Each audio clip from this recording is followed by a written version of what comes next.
pala yung maliit na piska natin. Yan. So, tilapia fish pa, nandito lang sa daanan namin. Ito. Yan lang, no? Ito lang. Mahilig tayo sa isda. So, yun lang. Ginawa natin sa ilalim ng hallway natin, mga idol. Yan, no? So, sa ngayon kasi hindi natin makikita yung isda. Ito yung pag-drain natin area. Ito lang. Tsaka may time tayo. May timer ito para sa return ng tubig. Under lang yan pag in between 10 AM to 12 solar. So, naka-solar siya. Ito lang, medyo. Kasi ngayon, hindi natin makikita. Pero pwede natin pagkainin. Ito yung Tiyo, Koy! ano natin. Hello, guys! Ito yun, idol.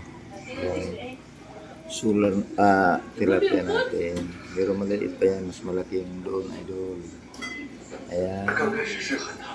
Ayan yung pinakamaliit. Kinuha ko lang.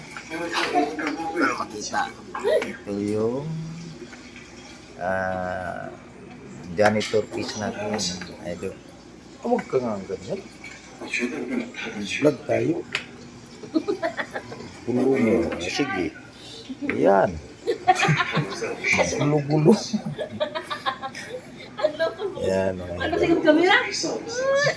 Huwag ka matakot. Gisa, bilawin mo manihan. Subok natin. Kainin natin. Wala tayo, ano.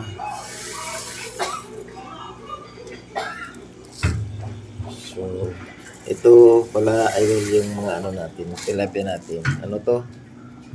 Hindi ito pang komersyal. Pang ano ito? Magbubuntis at saka mga anak.